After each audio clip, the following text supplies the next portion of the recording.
This is actually it's even more moving a moment than I thought it would be, for many reasons. Goa has a very special place in my heart because although I was born in Bombay, I spent the first 7 years of my life here.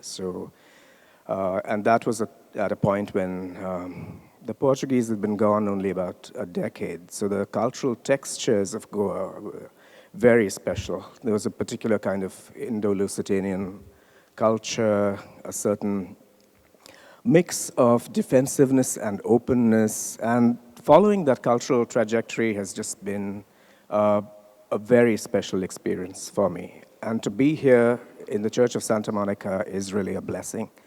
And I want to thank the Serendipity Arts Festival, to begin with, for making it possible for cultural experiments of this kind to take place. I've, over the years, worked in many different ecologies of curatorial practice: the biennial, the museum, the private gallery, the cultural institution, the foundation. But it's this relatively unmapped space of the festival that has allowed many of us as curators. I know it's worked very well, for instance, for Rahab Alana, for Ravi Agarwal, certainly for me, to work, as it were, in a transhistorical way, to be able to ignore the conventional shorthand that many of us use, modern, contemporary, ancient, folk. All of these terms really dissolve in a certain way in the face of art making. And I also want to thank the Archdiocese of Goa and the managing committee of the Museum of Christian Art and the curator, Natasha Fernandez, for having made this possible. And the collectors and the artists who came so generously and graciously into this adventure, I want to thank them as well. And I want to thank my team. Two of my colleagues are here, Khorshid Debu and Zoya Kathawala.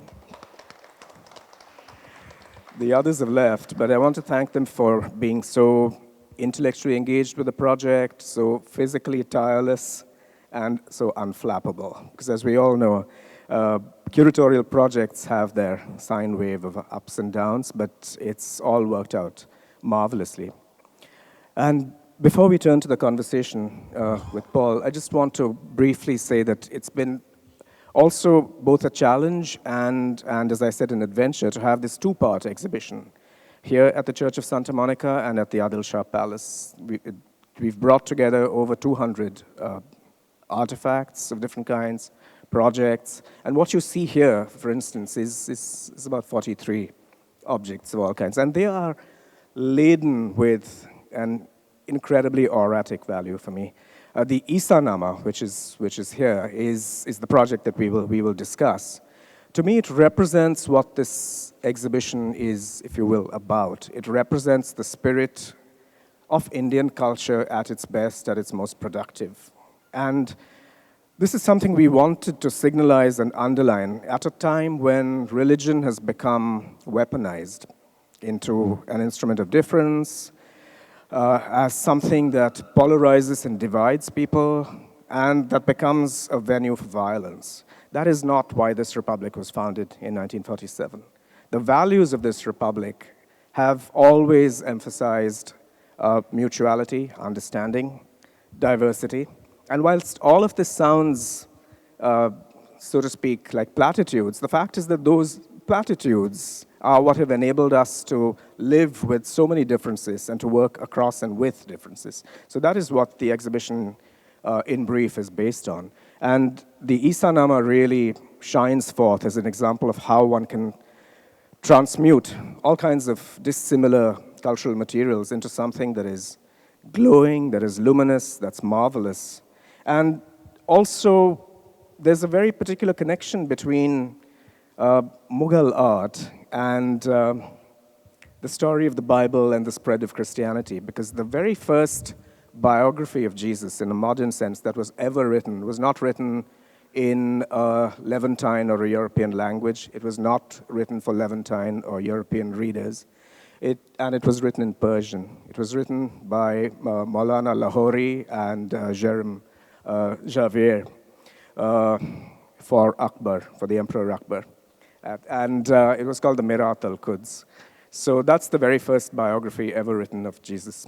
So that's the kind of spirit. And Jerem's granduncle lies in state not far from where we are. He was the grandnephew of St. Francis Xavier. So in many, many ways, these circulating histories have had a kind of homecoming here. I also want to, in this particular part of the exhibition, we've drawn on the collection of the Museum of Christian Art. One of the subtexts of this exhibition was also to bring into public view things from a collection that currently cannot be accessed because the museum is under renovation. So Natasha and the managing committee have been very, very kind, and we have these beautiful objects here which are on view. And I also want to thank Monica and Nandita Correa and Rahul Mehrotra and the Charles Correa Foundation for having so generously supported us with documentation from 3 of Charles Correa's projects. All 3 of them are on view at the Adil Shah Palace, and we thought that Salvação Church, the Portuguese church, would be a fitting project to present in this context. So once again, all of these histories cycle back and receive a new kind of life in the space of a church that is also a museum. And with these words, I'm going to now go into the conversation with you, Paul. You are well equipped with your mic.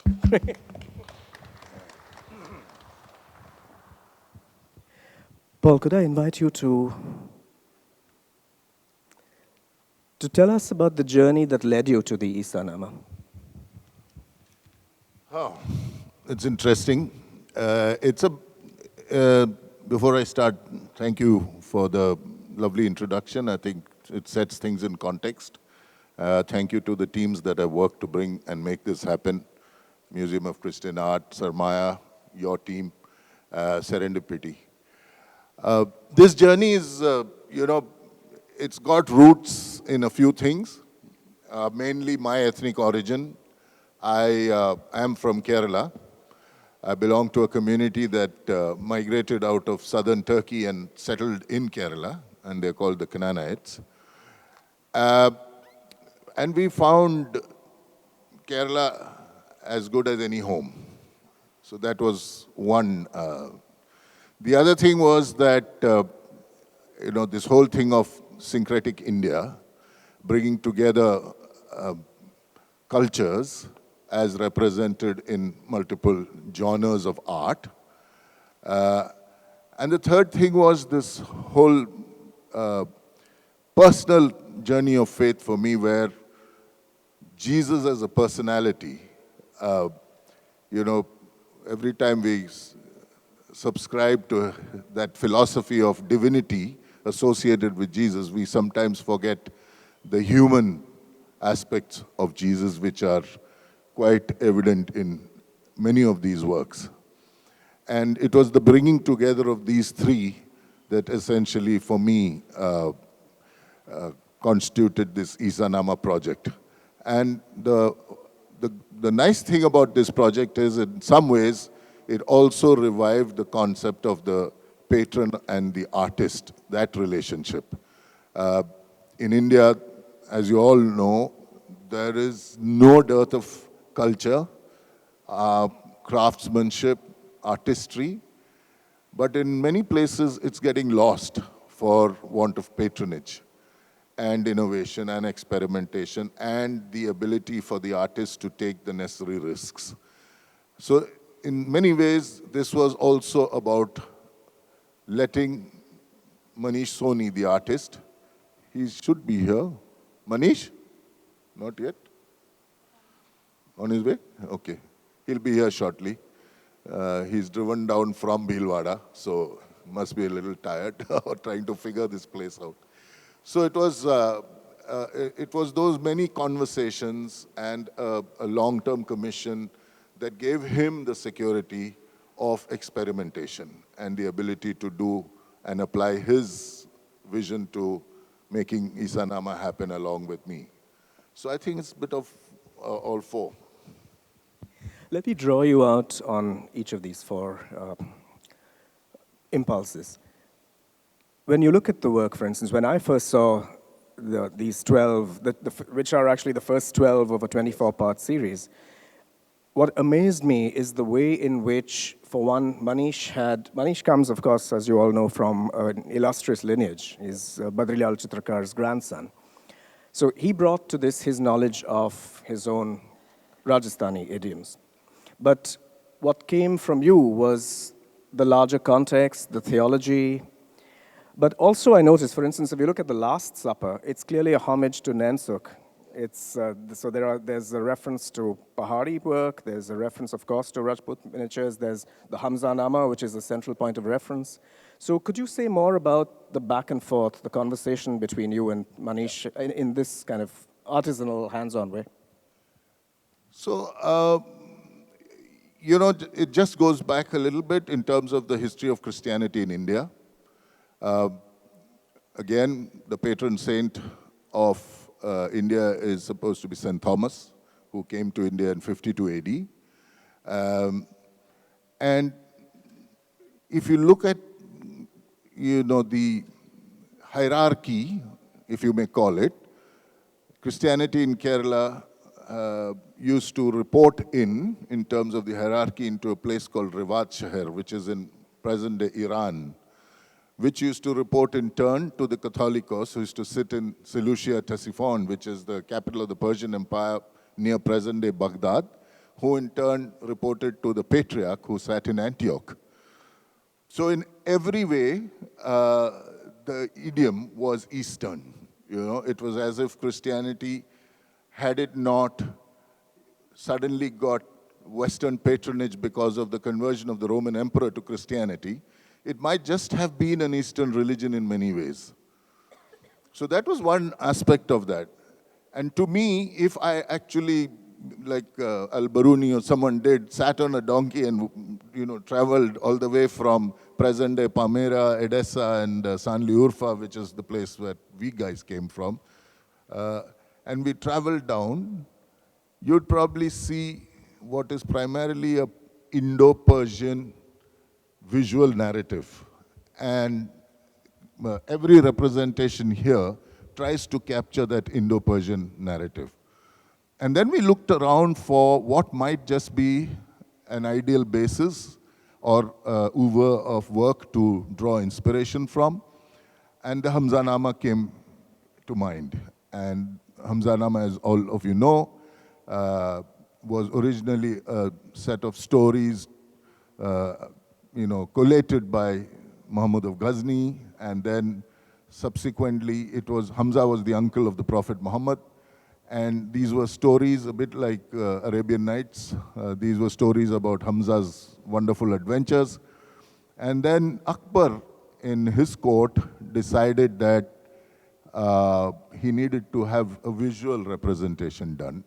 And Akbar got his atelier together, and they worked over 14 years to create something like 1,200, they say between 1,200 and 1,600 folios, which eventually constituted the Hamzanama. And there in the atelier, there were, people from the Indian school, the Pahadi equivalent, the Rajasthani equivalent. There were people from Tabriz, they were in Iran, Iraq.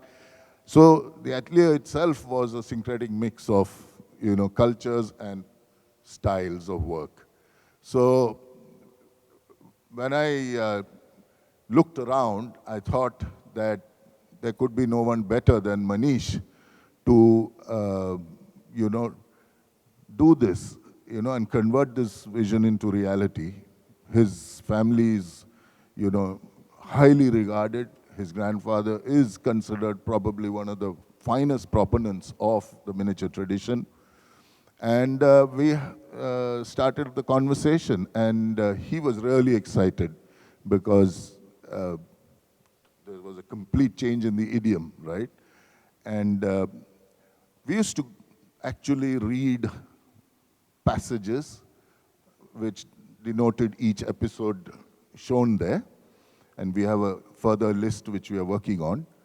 And we'd take the exact passage, Then we'd look at many interpretations. Then we would research the actual objects and situations and the time of the year, time of the day, mood, etc. And then Manish just disappeared into his studio and later emerged with each of these works. And that was how, we had these conversations. And ladies and gentlemen, that's Manish, he just arrived.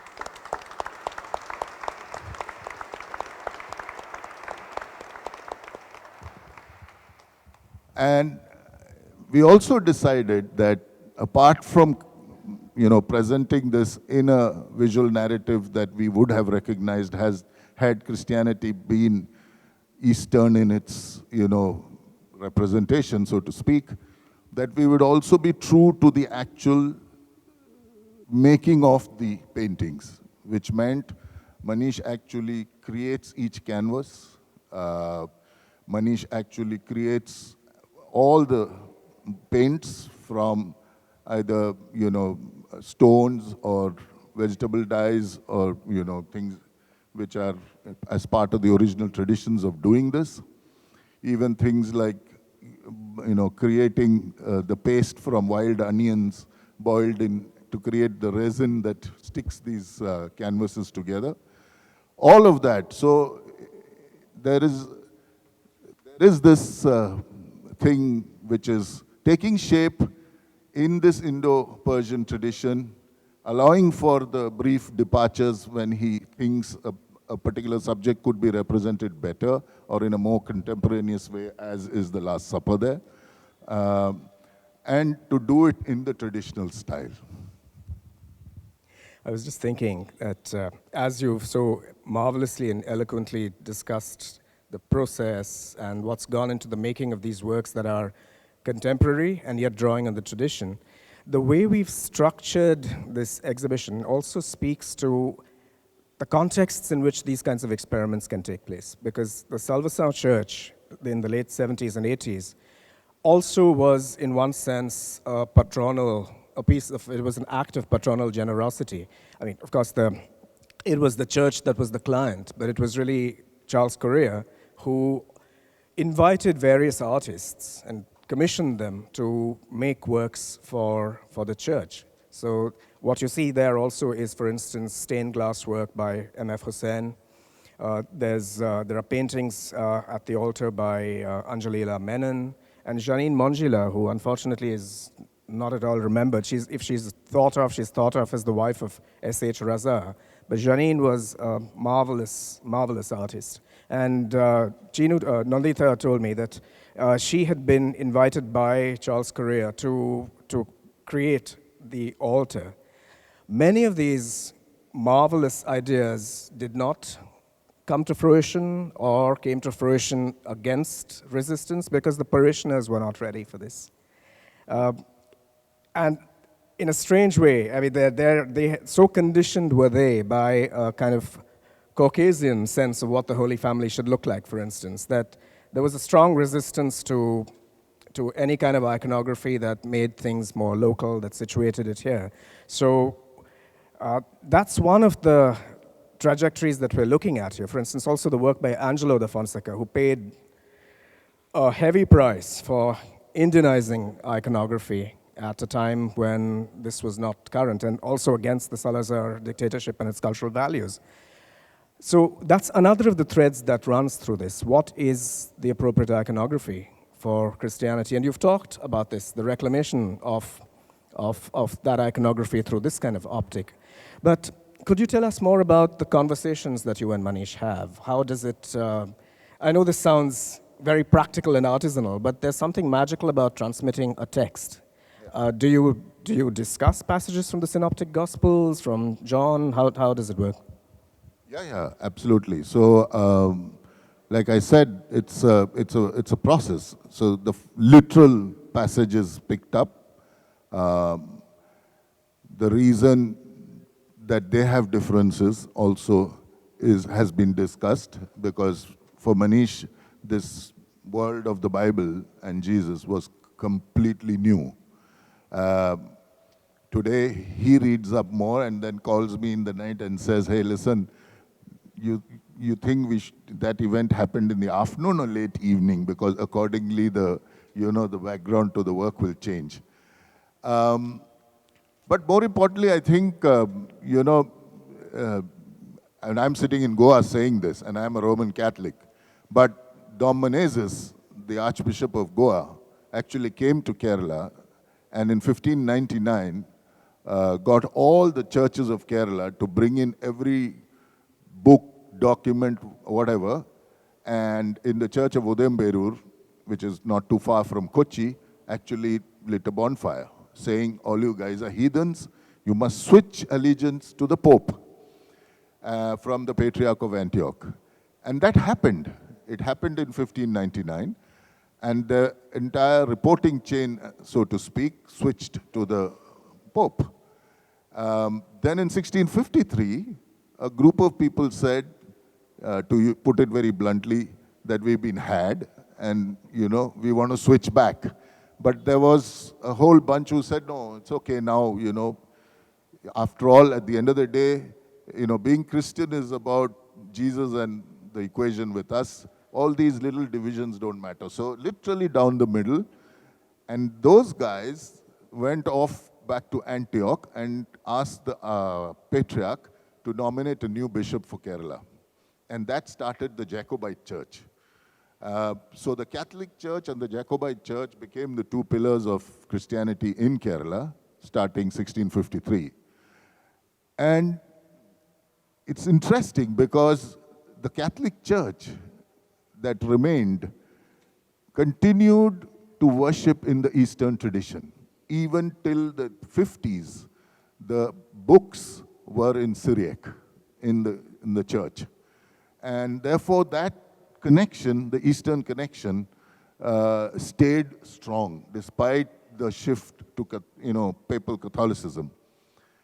And that's really what we discuss all the time. So saying on the one hand, there is the theology and the issues around that, but on the other hand, there is this whole cultural element to the Kerala Christian tradition. And that is very, very Eastern. It's very, very Persian, Syriac, and even some of the older books were in Aramaic. So you actually had a situation where in Kerala, the priests would be facing the altar and reading from books which were in Syriac, and the public at large really didn't understand. And that was pretty much the same in the Catholic Church in the Western tradition, where the priest would face the altar and say Mass in Latin, and the large part of the audience would not understand a word. But that assimilation into the local culture happened, and that was recognized not too long ago, and everyone shifted to the vernacular. So today the connections are far more stronger, and we are actually, in that sense, communicating in the language that we are comfortable with. So that we spent a lot of time discussing this, the history, the movement, the places that if an Indian merchant were to go to any of the ports of the Middle East, where all would he stop, and what all would he be assimilating, and in what are the dresses, what are the habits and things like that. We discuss all of that. And Manish, of course, has gathered his kit. He has gone back a little bit in terms of all the traditional practices. And each of those is a result of that. I'm going to just place one last thought or question in play. And it's about how, when you research an exhibition like this or are engaged in projects of this nature, all kinds of surprises leap up from the historical record. Now, a very strong presence, two very strong presences in the sacred everyday are the Devi, prominent at the Adil Shah Palace, and the figure of Mary, prominent here as well as there. And it just occurred to me, actually, when we looked very closely at this, we found, I would have to say to our surprise, that actual references to the Virgin Mary in the Gospels are minimal. All that we know of her emerges from Apocrypha, from a cycle of circulating legends, and importantly from Islamic sources. I mean, among the longer chapters in the Quran, 98 verse surah is the Surah Maryam. It's dedicated to Mary, who's called, and Jesus is identified as Ibn Maryam in the Quranic tradition. So I just want to draw you out, Paul, on your own journey as someone who has transited between and among languages. You studied Urdu at a certain point. So this is not directly related to the Issanama project, but I just want us to think about how, if we've grown up in a certain form of understanding, call it a tradition, we tend not to be aware that other traditions might have interesting things to say about what we think is our own. So could I draw you out on that? What took you there, to Urdu, to learning the Nastaliq script? Well, Urdu, of course, for me, the personal journey with Urdu had its origins elsewhere. My dad started me off on this journey with history and culture many years ago by giving me a little bottle of coins from Travancore. And I grew up in Delhi. And in Delhi, to collect Travancore coins was just impossible. So I started to look around for what was more easier, and that was Mughal and the Sultanate coins. And that became a specialty. And of course, to understand and decipher all of that, you needed to learn Urdu and understand the script. And therefore, I started. But, that's the journey that's taken me to many places. And one of them, of course, is the fact that, even the Christian tradition, if you look at, Jesus in Islam, he's got literally amongst the Paigambars the number 2 status, and he's the healer who's going to come back someday. And Maryam is therefore Hazrat Maryam because she's holy, being the mother of Jesus.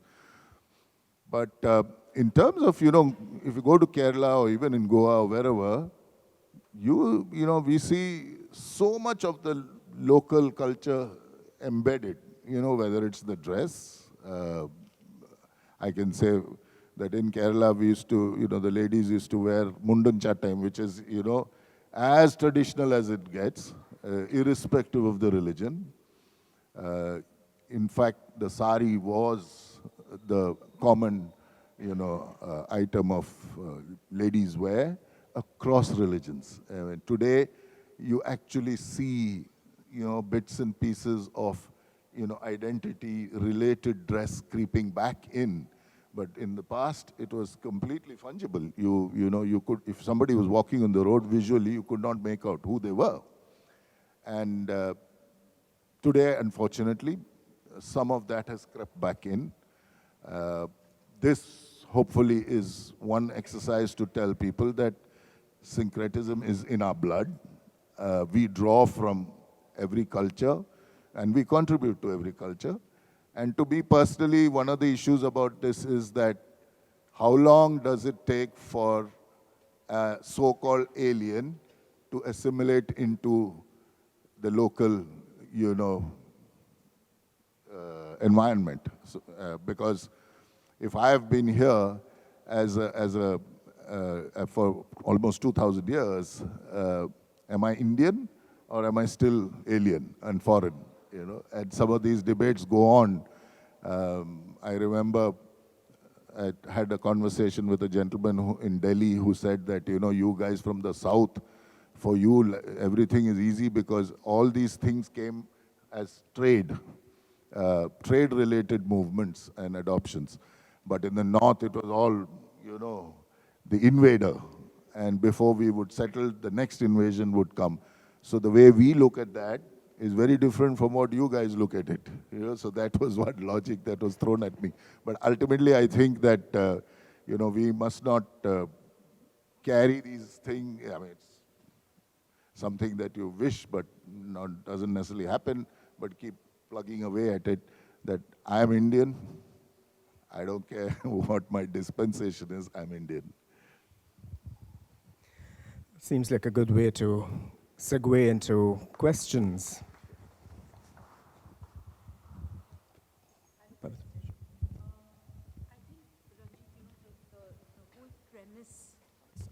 The whole premise of your curatorial argument is particularly relevant in 2018.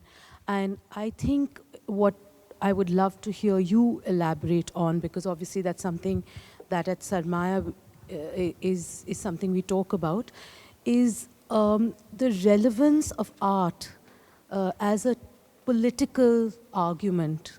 And I think if you could elaborate a little bit on that, that would be great. Thank you. Thanks for the question, Pavitra. Is this working? Or okay. I mean, I've always believed in a possibly foolish and utopian way, but I think I share that with many, many people present here, a belief that art can actually be a transformative force. And that although it sometimes seems to be trapped in a kind of world of elite discourse, it has an ability to contribute to the public sphere and to the shaping of a public sphere. So I'm committed to the idea that there is a way in which images and pictorial narratives and visuality can actually have the same kind of force that other kinds of rhetoric can have. And often I notice that there's a certain virtue to showing rather than telling. And that when it's right in front of your face, when you go to the other shares, I hope you will, one part of the exhibition is a concourse of popular prints and the paintings from which calendar art was made. And when you look at that, there are in fact two of those prints from the Swaraj Art Archive right here. When you look at that visual evidence, it becomes very difficult to hold on to the idea that there is something that is essentially in one tradition, true of one tradition. What you see there is a play of syncretism, a play of improvisation. Indeed, many of the things that you just said, Paul. And I believe that curatorial projects of this kind need to have that commitment to this larger, and I'm going to say it quite openly, it is a political gesture. And we need it because we have become so divided, so polarized, so invited to see ourselves in antagonism towards others. And we have centuries and millennia of a history of dialogue and interaction and mutuality and syncretism, and we need to bring that into play. And at another level, we also need to see how this has worked at every level of society, which is why I'm not hung up on notions of authenticity necessarily, or the original, or the academy. A lot of the art that you'll see in this exhibition is made by calendar artists, by bazaar printmakers in Lahore and Karachi and Severn, by people who've gone back to northern Bengal to revive their traditions of ritual dance and mask making. There's a whole range of locations from which art gets produced. And I'm also holding in brackets the idea of calling it art, because when we say art, we overvalue it in a certain way. And then we invent notions like craft to derogate other kinds of art making. So this is also an appeal for us to look at the multiple locations of how the imagination works, how the religious imagination has always been playful, festive, critical, irreverent, as well as, of course, being also premised on the sublime. Thank you, Ranjit. Yes. We do really. I haven't really read a lot of the Quran, a lot of the Bible, yes, because I was educated in a convent, and of course my Hindu texts, but not a lot of the Quran. The Quran, as we briefly know it today, has a very negative influence because of the terrorism that's rampant. This is the first time that I actually got the link between Christianity and the Quran. Can you give us more about that? What you're thinking of as jihad or Salafism comes from the work of two men. One was called Sayyid Qutb. He was a professor of English literature in Cairo in the 20th century. He went to Chicago, found himself greatly disturbed by Western civilization, came back and thought that he was going to find some fundamental value in the Islamic texts. The other creator of this way of looking at the world was Maulana Maududi, who was a journalist in northern India, then moved to Pakistan. Jihad and Salafism and what you're calling terrorism have nothing whatever to do with the Quran. So let me make that quite explicit. Also, I would invite you to look at the work of a scholar who unfortunately died very young, Shahab Ahmad. It's a marvelous book called What is Islam? And Shahab Ahmed makes the point that it might be more meaningful to talk about Islams with lowercase I rather than Islam in a monolithic way. Because when we talk about Islam in this way, we forget that it actually is a placeholder for very many diverse ways of thinking about religion, about doubt, about belief. And many of the things that we now, I say this to some of my students to their amazement and horror, but I often say that the European Renaissance would not have been possible without Islam. And that is actually true, because many of these debates about reason and doubt and so on were played out in the work of thinkers like Ibn Sina or Ibn Rushd. So if you look at the world of Islam without this little optic, which is about as old as the 20th century, you will find a world of diversity, of questioning, of criticality, of creativity.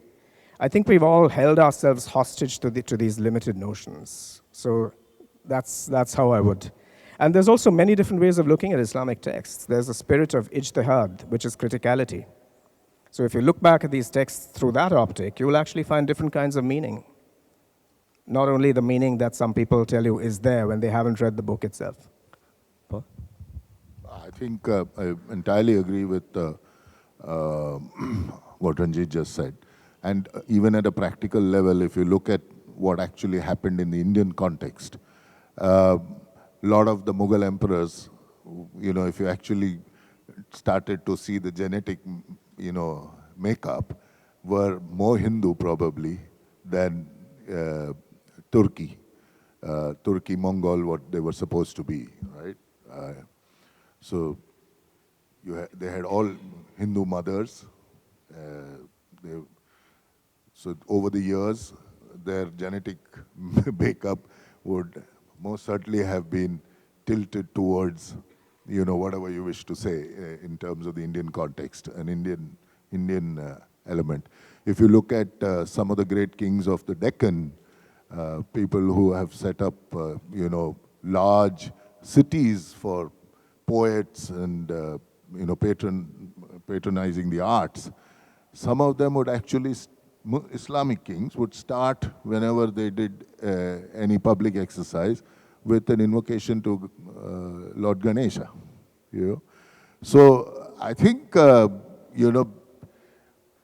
exactly what he said. It's a very, very recent phenomena. Even Islam, Hinduism was very far, but in the context of the Middle East, all the religions were seen to be something which had common parenthood, and everyone was called Ahle Kitab, So whether it was a Muslim or a Christian, that really didn't matter. It was just a philosophical difference. It didn't have to then descend into a animosity, which is the current narrative that seems to exist.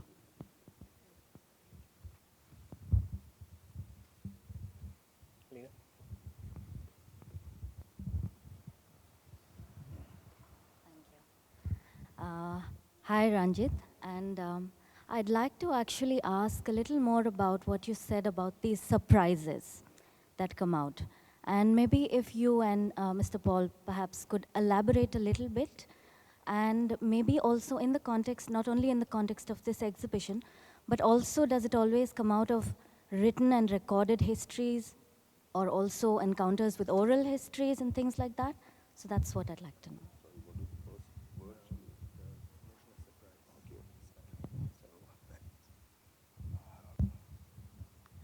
For me, a lot of my research activity or curatorial projects, one of the first gestures that I prize is reading against the grain. Because I tend to be generally very suspicious of received narratives. Because they tend to repress, they tend to put away, or they tend to hide things. So when you read texts or read accounts, there's always this question of what might have been repressed, what are we not hearing, what are the voices that were edited out of the record.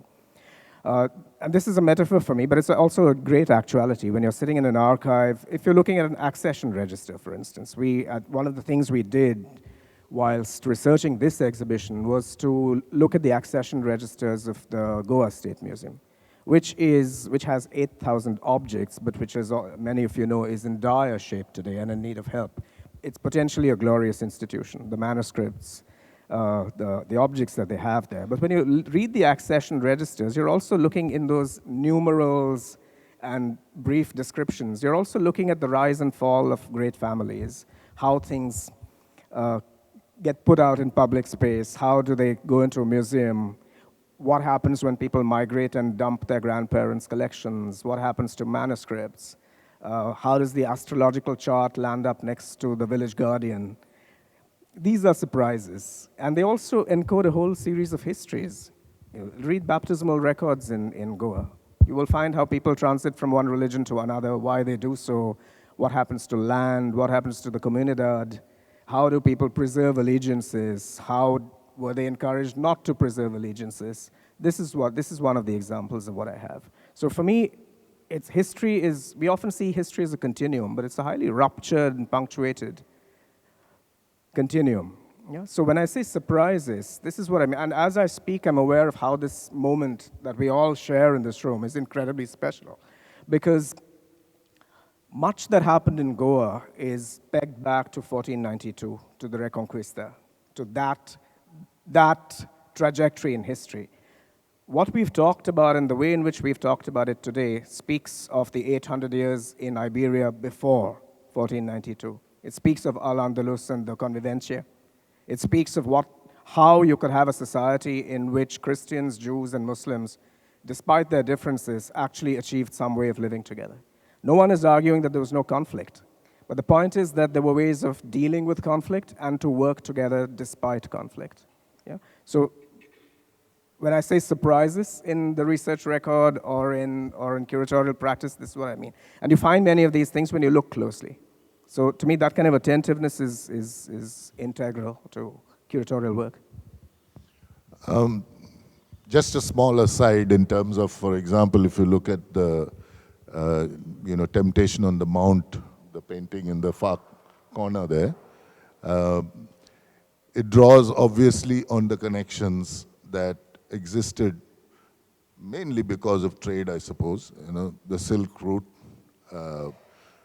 You would see the devil, the iconography used there is of a dragon, and obviously that is a drawing on the Chinese connections.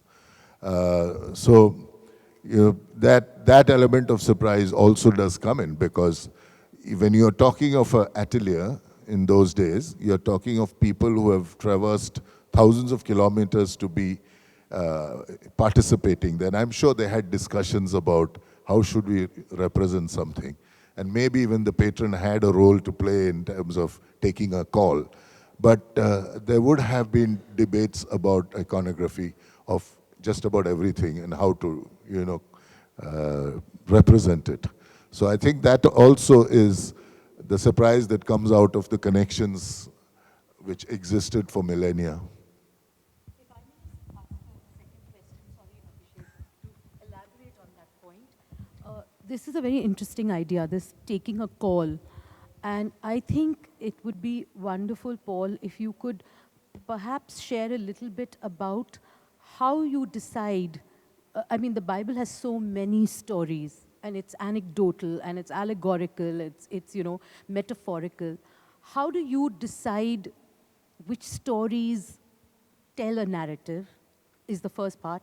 And the second part is how much of that is actually coming out of your own dilemmas of faith, or the points that you see that are interesting. There's a part C to the question, which is that in the 21st century, and when you're working on a work like this, do you then also have the opportunity or the ability to speak for the disenfranchised women, if you will? So in the Issanama, will we see a work with a woman in the forefront? And is that also part of this idea of surprises and taking a call? Long question, 3 parts. Yeah. So the last one first, yes. So like they say, watch this space. There will be. We've already decided on 2 or 3. Mary and Martha and Mother Mary and all of those episodes, and Mary Magdalene. They were all women, and in their context, like the other day, we had this discussion about Ira Makhoti's book, Daughters of the Sun, and the women of the Mughal court. They're always shown as, part of a hidden zanana, when actually some of them were incredibly powerful, intellectual, experimenters, and politicians, so to speak. But yes, say for example, for me, the Garden of Gethsemane scene has got nothing to do with divinity. In fact, it most powerfully shows that moment when Christ, the person, which is a term actually Christos, which was given to him much later. I personally feel Jesus was a reformer in the Jewish system. I don't think he really wanted to start a new religion, which eventually is what happened.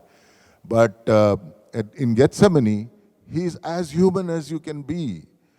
For a man who has got the premonition of the passion, in upcoming passion over the next few days, here is he feeling so lonely. Even his own closest friends have slept off. When he had said, please sit here and pray for me, they had slept off. And he was there alone saying, let this cup pass. But the man rises above that and says, but if it be your will, I will, But there's agony, there's doubt, there's fear, there's pain, there's worry, there's loneliness, everything there. And that's why in that work, Jesus is amplified in that moment, And you see it in three parts, where the apostles are sleeping, and then in the distance, if you look carefully, you can see what looks like Judas coming with the soldiers to, for the great betrayal. So I think each of these, even in the, moment when he goes to the Samaritan lady and asks for water, it's again at the Jacob's well, it is years of prejudice that had embedded itself, and it's like we have here, this whole concept of truth, same thing. But to actually go to her and say, give me water to drink, was a testament to a crossing of a barrier. And that, I think, is a very political statement that he's making. However much you want to ascribe theology and divinity and overlay that, fundamentally I see it as a powerful individual action in a local context. My question is actually to Manish and not to the two of you. Manish, how did you decide which school to reference for which work? And was that a discussion, or was that your own creative freedom? And because one sees so many different things in these 12 works, how did you decide on that? So my journey is like, first I want to tell my journey about it, because then we can come on it. So initially I just was a normal miniature painter doing these commercial stuffs like Pitchwise and all those things. And then I made a film called Nansuk. So I acted in that film, and the producer of the film, Dr. Eberhard Fischer, he just taught me a lot about how to see a painting, how a third person is looking in the painting, what he wants. So he just taught me a lot. And then I was like craving that I need a patron. Because it's like if you are very good in paintings, and then you have to fulfill that complete, circle. So for that, from a long time, I was craving for a patron. And then, fortunately, I met with Paul. And he just told me, it was not a long, process of, initially he don't told me that you have to do these so many paintings. So he just told me that just make one painting of the birth of Jesus.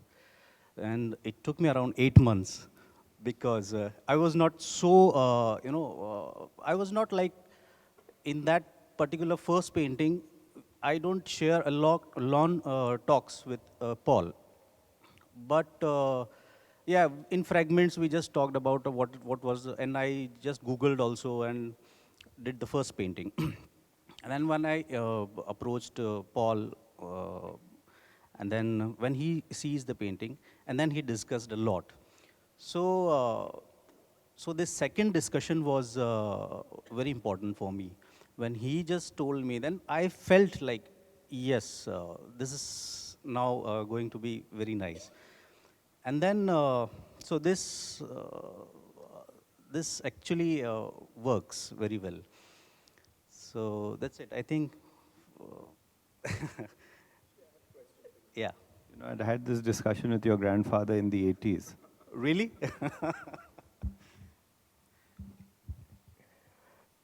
The question that I had for you, Manish, was this. It's an additive process of learning for you. You began with one painting, it grew to 12, 24, and I believe you have 36 in mind. So, oh, Paul does. Oh, my goodness, okay. Does it ever happen that midway through this process, it occurs to you that you might interpret an earlier episode differently? Does it happen that, yes, can you exactly, talk about that? exactly. Like the initial 4-5 paintings, I feel like I'll change them at the end. Because the more I'm moving forward in this journey, the more, thoughts are coming, and the more close I'm going to Christianity and Jesus and Paul. And so this is like a connection which is creating slowly, slowly. And then now I feel that I must change a few of the subjects which I'm not satisfied with. So let's see. I'll definitely do it. Farooq? the feel, the feel in the painting. Initially, it was like a subject that I've painted a Jesus. Now I want to paint that Jesus in that particular, subject. So the feel is lost somewhere in some of the subjects, which I wanted to do again. And I'll definitely, because I want to make this whole the whole project a masterpiece. It's like it's my dream. My question is also to Manish. Yeah, it is a masterpiece, no doubt, and more is coming so fabulous. No, I was just curious whether you have found any subjects related to Christian art, birth of Christ, or other subjects in the Hamzanama itself. I mean, you've taken wonderful elements. For example, the last painting with the oversized Christ figure, which is very similar to Hamzanama paintings, which have oversized figures, and also lovely elements about Chinese cloud patterns in one of the paintings. We're just curious whether actually you have subjects of Christian art in the extant Hamzanama pages, which are about 100 odd pages, which are remaining from the 1400 or whatever originally. When when we have initially decided that we are going to do the whole project in Hamzanama, style. So there's a teaching in our studio. Like my grandfather was, we just lost him this January. He was 98, and he was the senior most, I think, miniature painter left in India. So in the studio, when he's in the studio, and we are like working there, and so when he his teachings are some different kind of, like if you want to do a painting in a particular style, then you have to carefully look all the elements in the painting, like how the trees and how the last curve of the tree of the leaf is painted, how the colors are used, what are the layers in the painting. So these are like typical studio things. So these teachings were like in my mind. So when the base is Hamzanama, then I have looked all the paintings, and then just close the eyes and imagine Jesus in that avatar. So that comes directly. indeed, because looking at these from a distance, you feel it's Hamzanama. Yeah. In Yeah. terms of scale, Yeah, yeah. and in terms of style. And one more thing, that in our studio, there are a few paintings, like, you know, when you have your final exams in the school. So it's like in a studio, when a master says that if don't be, you know, proud. If you want to do a Hamzanama. So it's like the final exam. So Hamzanama and some Nansuk paintings, they are like the refined, the most refined and powerful paintings in the world. So that's why it was my dream to do Hamzanama paintings, and I was fortunate that I got a chance to do so many of them. All, there were 1,400 paintings. Huh? So maybe you want to get there eventually. I think he'll be doing the last 1,300 by himself. Okay. Okay. 100 every year. Of course, 100 a year. Okay. Just hand this back to. Everything about each work because it'll be important in Yeah. We are just documenting each and everything, the process of color making, the process of paper making. the process, the narrative of each one, and where Yeah, definitely. Yeah, we actually are recording a lot of the conversations live. Even our WhatsApp chats are also securely kept. In fact, that in itself will be very interesting, I think, as an idea, and to talk about how we transmit ideas today and how things are discussed, and the role of technology, even in discussing color or scale or form. it seems a little biased that we have the artist sitting here and the two other people discussing his work and not giving him a chance. One more thing which I want to tell, that miniature painting is all about telling stories. So earlier the painters were like hearing stories from different mediums. So how powerful they hear the stories, it reflects in your painting. So I'm really happy that I got Paul as a patron, that his storytellings are so powerful that they directly goes into, my hand. And everything, thanks to Paul, that his storytellings are really good, perfect.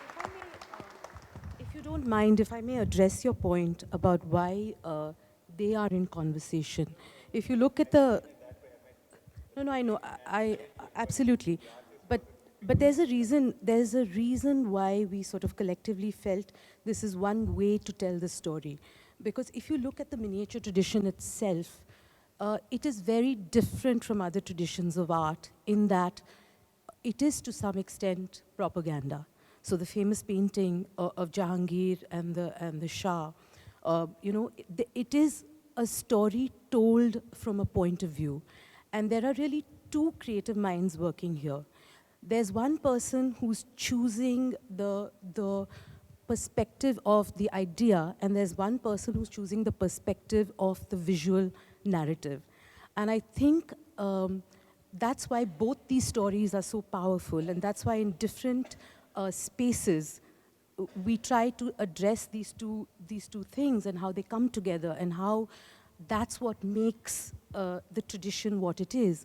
So this conversation was more in the context of Ranjit's show and Ranjit's point to really the role of art in putting together syncretic ideas. I do understand what you were trying to say, but I did want to clarify. Also, I mean, this discussion is kind of opening out in different ways, but let me add as a footnote to that. Abhishek, I think what tends to happen with us is that we often use, in talking about work, a model about the artist and the possible conflict between artist and patron and critic, which comes out of something that's not earlier than the late Renaissance. And then we have this romantic notion of the artist hero fighting against all odds, resisting the patron, defying the critic. This kind of antagonistic form, you know this very well. I mean, you've been a collector practically from childhood. Creativity in Indian contexts is usually collegial, it's distributed. Authorship is very multiple. So I think and so is the viewership, indeed, yeah. So I think it's really in that spirit of a distributed creativity that we're looking at this.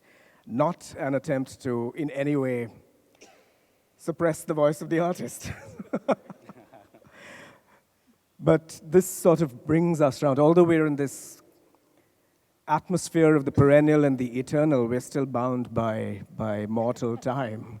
So I really want to thank all of you for being here this morning. I want to thank Paul and Pavitra and Manish for having brought this project to us. And where is Natasha? This looks like a vote of thanks sort of moment.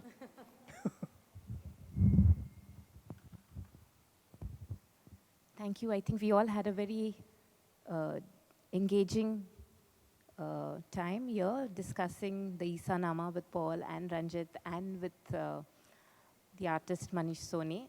And thank you all. And I hope all of you all spend some more time looking at all the exhibits that are here on display. You have, besides the Issanama, Angelo Fonseca's paintings, we have some of the paintings and sculptures from the Museum of Christian Art collection and Priya Pereira's works as well. So do spend some more time, and thank you for being here with us at the Church of Santa Monica. On behalf of the Museum of Christian Art, once again, thank you, Ranjit. Serendipity team, Tarini is here. Thank you so much for all the coordination. And to Paul, thank you so much.